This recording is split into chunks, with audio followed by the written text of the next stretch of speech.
오늘 2023년 4월 14일 오늘 금요 기도회 마태복음 8장 18절에서 22절까지의 말씀으로 제자의 길이라는 제목으로 잠시 은혜를 나누겠습니다. 오늘 새벽에 우리 예수님이 오신 목적을 기억하자라고 말씀을 드렸습니다. 예수님은 앞서 나병 환자를 고치셨습니다. 당시에는 아무도 못 고치는 병이었지요. 그러나 예수님 손을 대시자 나병이 깨끗이 나았습니다.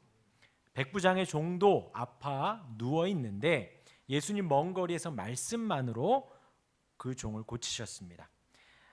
마지막 베드로의 장모의 열병도 떠나갔습니다. 거의 죽을 것 같이 누워 있었는데 예수님 먼저 다가가 손을 대시자 깨끗이 나았습니다. 우리 예수님 하나님이시기에 말씀으로도 치유하시고 말씀으로 귀신을 쫓으며 사람들을 치료하셨습니다. 그런데 이 마태복음은 예수님 오신 본래의 목적을 잊지 말라고 21절에 이야기를 합니다. 예수님은 우리의 연약함을 담당하시고 병을 짊어지시기 위해서 오셨습니다. 예수님은 우리의 죄를 속죄를 위하여 오셨고 예수님은 우리를 영광스럽게 만드시기 위해서 오셨습니다. 단순히 이 육신의 병, 육신의 연약함을 치유해 주시기 위해서 오신 분이 아니시라는 것입니다.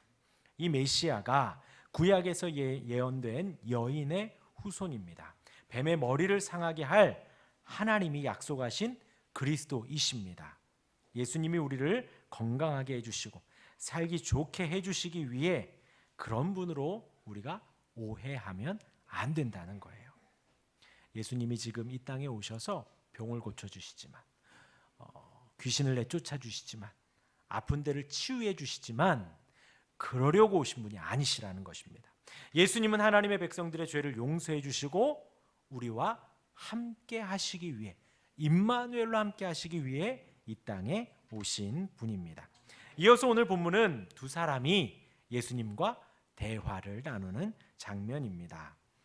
그 두 사람의 대화를 통해서 예수님은 두 개의 가르침을 우리에게 주십니다. 예수님의 치병 활동과 많은 사람들, 은혜로운 말씀으로 많은 사람들이 모였지요. 오늘 읽은 18절에는 예수님은 그들을 향해 강 건너 동쪽으로 가자 하십니다. 그곳은 이방 땅입니다. 그러기에 유대인들 대부분이 가기를 꺼려하는 곳입니다. 우리 18절 같이 읽겠습니다. 시작. 예수께서 무리가 자기를 에워싸는 것을 보시고 건너편으로 가기를 명하시니라. 사람들 많이 모이니까 그곳에 천막을 치고 그곳에 거처를 만들고 사람들 더 오라고 한 것이 아니라 사람들 많이 모이니까 우리 저 강 건너로 가자 한 거예요. 어디로요? 이방 땅으로요. 그러니까 그곳에 모인 유대인들이 주춤주춤 하는 것입니다. 유대인들 대부분이 가기를 꺼려하는 곳이지요. 그 상황 속에서 한 서기관이 등장합니다. 우리 19절 계속 읽겠습니다. 시작.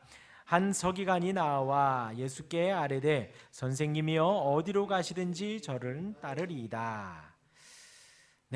한 서기관이 이렇게 이야기를 한 것입니다. 그리고 또 한 제자가 등장합니다. 우리 21절 같이 읽겠습니다. 제자 중에 또 한 사람이 이르되 주여 내가 먼저 가서 내 아버지를 장사하게 허락하옵소서 합니다. 우리 예수님 다 이 두 사람에게 각자 의외의 대답을 하십니다. 예수님을 따르겠다는 이에게는 인자는 머리 둘 곳도 없다. 곧 나를 따르는 길은 머리를 둘 만큼의 쉬지도 못하는 길이다 라고 힘든 길이다 라고 말씀을 하시고 또 제자를 향해서는 너는 나를 따르고 죽은 자는 죽은 자가 장사하게 하라. 곧 돌아가신 아버지는 놔두고 너는 나를 따르라 한 것이에요. 이런 본문에서 오늘 제자의 길이라는 제목으로 두 가지만 말씀을 드리겠습니다. 첫 번째는 우리가 믿고 따르는 예수님이 선생님인가 주님인가 하는 것 한번 생각을 해보고요. 두 번째는 우리가 주님을 따르는데 어느 선까지 따라야 하는가 한번 생각을 해보겠습니다. 첫 번째 여러분들에게 질문을 하나 드리겠습니다. 내가 예수님을 믿습니다. 하나님을 섬깁니다.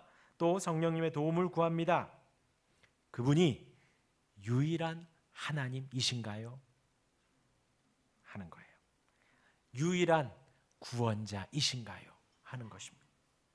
아니면 좋은 말 해주는 많은 이들 중에 한 분이신가요? 내가 믿는 예수님은, 과연 내가 의지하는 예수님은 어떤 분이신가 하는 것이에요. 지금 저와 여러분들이 이렇게 교회에 나와 있습니다. 하나님의 말씀을 보고 듣습니다. 그 말씀이 나에게 절대적인가 아니면 상대적인가 하는 것입니다. 지금 예수님을 따르는 제자들, 그 제자들을 부를 때를 한번 보겠습니다. 마태복음 4장 18절과 15절에 보면요, 18절, 19절에 보면요, 갈릴리 해변에 다니시다가 두 형제 곧 베드로라 하는 시몬과 그의 형제 안드레가 바다에 그물 던지는 것을 보시니 그들은 어부라. 말씀하시되 나를 따라오라. 내가 너희를 사람을 낚는 어부가 되게 하리니 하였습니다. 곧 제자들은 예수님이 택하시고 부르셨다라는 거예요. 그리고 제자들은 예수님의 그 신성과 권위 앞에 모든 것을 버려두고 따랐습니다. 그런데 지금 이 19절에 이 서기관은 상황이 조금 다릅니다. 예수님의 가르침을 들었습니다. 산상수훈의 가르침을 듣고요, 예수님의 특별한 능력을 보았습니다. 그리고는 예수님을 선택을 했습니다. 그런데 그 호칭이 선생님입니다. 당시에 제자들이 랍비를 택했습니다. 곧 지금 고3 아이들이 대학을 선택을 하고 학과를 선택하듯이 당시에 누구의 문화생 하면서 랍비를 선택을 했던 것입니다. 이 서기관은 성경학자이고 성경을 가르치는 사람입니다. 예수님의 성경의 가르침과 예수님의 인간적인 매력에 예수님을 따르겠다고 하는 것이에요. 그 마음속을 아시는 예수님이 단칼에 거절하시는 것입니다. 여우도 굴이 있고 공중의 새도 거처가 있으되 인자는 머리 둘 것이 없다. 제자들이 랍비를 선택해 공부를 하는 것은 자신의 경력을 쌓는 것이지요. 배우고 싶은 것은 배우고 싫은 것은 배우지 않는 것입니다. 가고 싶으면 가고 조금 부담스러우면 가지 않는 것이에요. 이에 예수님을 따르는 인생, 지금 예수님과 그 제자들은요, 단순히 랍비와 제자들 사이에서 내가 이 선생님을 따르겠습니다가 아닙니다. 너는 나를 따르라는 그 권위의 말씀 앞에 모든 것을 버려두고 따른 거예요. 지금 예수님은 제자들에게 어떠한 이론을 가르치는 것이 아니라 성경의 많은 책들 중에 한두 권을 가르치는 것이 아니라 3년을 동거동락하며 먹고 마시며 자고 깨며 모든 것을 가르쳐 주시는 거거든요.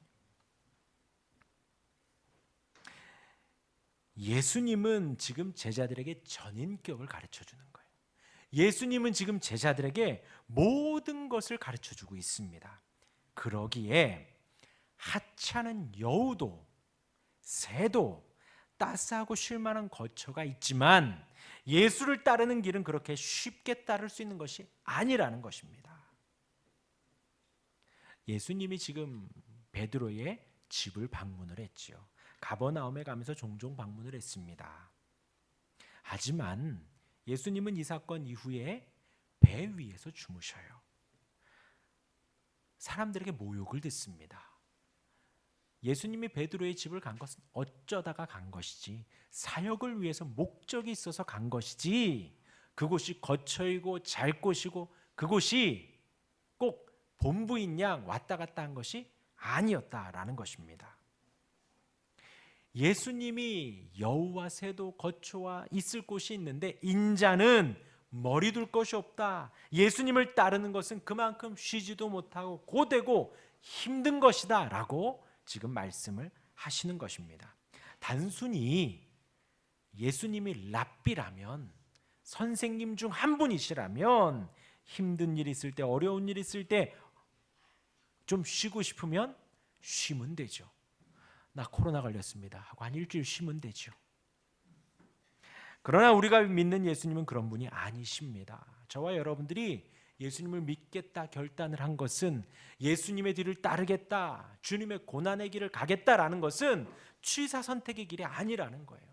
내가 어려우니 그만 가고 힘드니 쉬었다 가고 그러한 것이 아니다라는 거예요. 예수님은 우리의 영혼을 구원하신 주님이십니다. 우리의 전 인생을 가장 선한 길로 이끄시는 분이시다라는 거예요. 선생님은 우리의 부분만 알지요. 랍비는, 나의 스승은, 나의 요즘 멘토라 그러죠. 나를 잘 알고 나에게 가르침을 주는 사람들은 한 곳만 압니다. 사람이기에 다른 곳은 몰라요. 우리도 그 사람에 대해서 좋은 것만 보지요. 또 그 사람의 이명, 그 사람의 다른 단점들은 또 보지도 못합니다. 하지만 우리 주님은 우리의 전인격을 보시고 우리의 마음속을 아시고 우리의 인생을 이끌어 가시는 분이시다라는 거예요. 어떻게 해요? 가장 선한 길로요. 가장 좋은 길로 인도하시는 분이시다라는 것입니다. 우리는 그분에게서 평생 배울 것이 있다라는 거예요.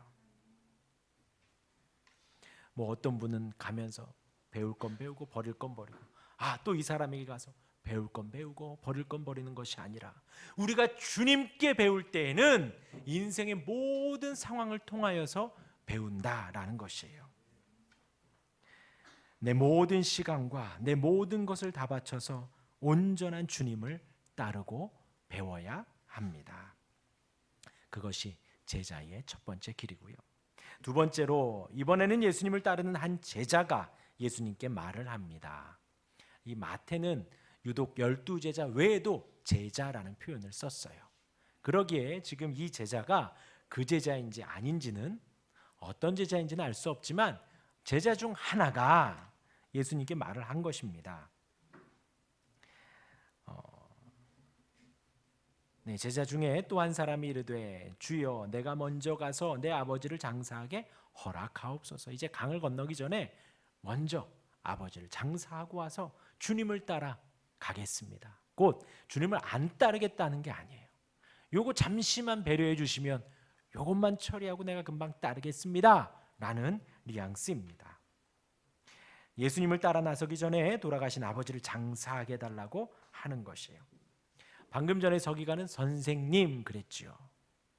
그런데 이번에는 주여라고 합니다.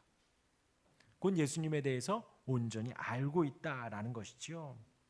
하지만 예수님은 이번에도 단번에 거절하십니다. 그런데 이제 오해하지 말 것이요. 이때 당시에도 부모를 공경하라는 율법은 매우 중요했습니다. 지금도 중요하지만 이때도 중요했어요. 그래서 예로 당시에 임종하신 부친을 장사 지내라. 또 부친의 임종 후에 6일간은 추모 예식을 거행해라. 일을 다 빼주겠다는 거예요. 가서 추모 예식을 하고 와라. 6일 동안. 혹은 병들거나 임종이 가까운 부모를 정성껏 보살펴라. 나이 드신 부모님을 봉양해라. 이것이 다 부모를 공경하라에 포함이 된 거예요. 그러니까 이거 중에 하나라도 좀 소홀히 하면, 게을리하면 부모를 공경하라는 율법을 어기는 것이 된 것입니다. 이때 당시의 흐름이 그랬다라는 거예요. 그럼에도 예수님은 당신을 따르는 부르심이 그 말씀의 어떤 계명보다 더욱 절대적인 의미를 띠고 있다라고 이야기를 하는 거예요. 예수님을 따르는 것이 다른 어떤 것보다 중요하다라는 것입니다. 예수님이 지금 이렇게 이야기를 한 것은, 자, 우리 22절 같이 읽겠습니다. 22절 시작. 예수께서 이르시되 죽은 자들이 그들의 죽은 자들을 장사하게 하고 너는 나를 따르라. 극단적으로 말씀을 하신 거예요. 아버지 좀 장사하고 오겠다고 한 죽은 자들이 장사하게 해라. 그러니까 그 장례식을 그대로 두어라, 흐름대로 두어라 라는 의미도 되고요. 혹은 믿지 않는 자들, 영적으로 죽은 자들이 진짜 죽은 너희 아버지를 그렇게 장사하게 해라, 이런 의미도 되어집니다. 근데 이제 아까 전자의 의미가 조금 더 강하다 그래요. 너는 나를 따르라. 그리고 돌아가신 부모님은 아마 알아서 다 장사를 치를 것이니 그 흐름대로 놔두고 너는 나를 따라라 라는 주장이 조금 더 지지를 받습니다. 죽은 자들이 그들의 죽은 자들을 장사하게 하고 너는 나를 따르라. 이 세상에 부모님 돌아가신 거 중요하지만 지금 너는 나를 따르는, 너는 예수님을 따르는 것이 지금으로서는 더 중요하다라는 것입니다. 예수님이 이 제자에 대한 유대인들의 율법 관습과 경건 생활에 정면으로 반대되는 것은 아니다라는 거예요. 이 세상의 그 무엇보다도 하나님 나라를 위해서 예수님을 따르는 것이 먼저 되어야 한다라는 것을 지금 강조하시는 것입니다. 예수님이 산상수훈에서 말씀하셨지요. 눈과 손이 온전하여 어디 가는 것? 눈과 손이 온전하고 지옥에 가는 것보다 눈 하나 없고 손 하나 없이 천국 가는 것이 낫다는 거예요. 이게 충격요법이잖아요. 죄가 그만큼 무섭다라는 것을 가르쳐 주는 거잖아요. 차라리 손 하나 없이 눈 하나 없이 천국에 가는 것이 낫지. 그것이 죄를 범하게 한다면. 마찬가지예요. 부모는 죽은 자들이 죽은 자를 장사하게 하라. 너는 나를 따르라. 주님을 따르는 것이 그만큼 중요하다라는 것이에요. 왜냐하면요, 저와 여러분들을 부르신 분, 우리를 자녀 삼으시고 우리가 제자 되겠다고 따라 나서는 지금 이 붉은 불타는 금요일에도 우리가 이 한자리에 모여서 하나님을 찬양하잖아요. 그 하나님을 예배하고 그 하나님을 높이겠다고 이 자리에 온 우리가 받은 은혜가 얼마나 큰지를 먼저 생각을 해봐야 된다는 거예요. 우리를 부르신 하나님은 온 세상의 하나님이십니다. 온 세상을 말씀으로 만드신 분이세요. 그리고 우리가 믿는 예수님은요, 나를 위해 이 땅에 오신 분이십니다. 우리를 위해서 목숨을 내어주신 사랑의 주님이시라는 거예요. 십자가의 죽으심으로 그 사랑을 증명하신 분이십니다. 그리고 오늘도 우리를 기다려주시는 자비의 하나님이셔요. 지난주에도 새가족방 공부를 하는데 3과에서 아담과 하와가 선악과를 따먹는 장면이 나옵니다. 딱 따먹었어요. 하나님이 어떻게 하셨을까요? 똑바로 앉아 라고 하셨을까요? 누가 따먹어서 따먹은 사람 이리 와 하셨을까요? 아니에요. 우리 예수님 인기척을 내면서 가십니다. 그래도 아담이 숨어요. 아담아, 내가 어디 있느냐 몰라서 부르실까요? 아니에요. 내가 벗었으므로 부끄러워서 숨었습니다. 누가 너의 부끄러움을 알았느냐? 이것이요. 지금 여러분들이 한번 3장을 가서 읽어보세요. 이것이 아담 어디 있어? 누가 너 내가 먹지 말라는 거 먹었어? 윽박지른 하나님이 아니라 아담이 회개하며 나올 때까지 기다려주시고 인격으로 존중해 주시는 하나님의 젠틀함, 하나님의 자비하심이 절절히 묻어나는 하나님의 음성이시라는 것이지요. 그렇게 우리를 기다려주시는 하나님이십니다.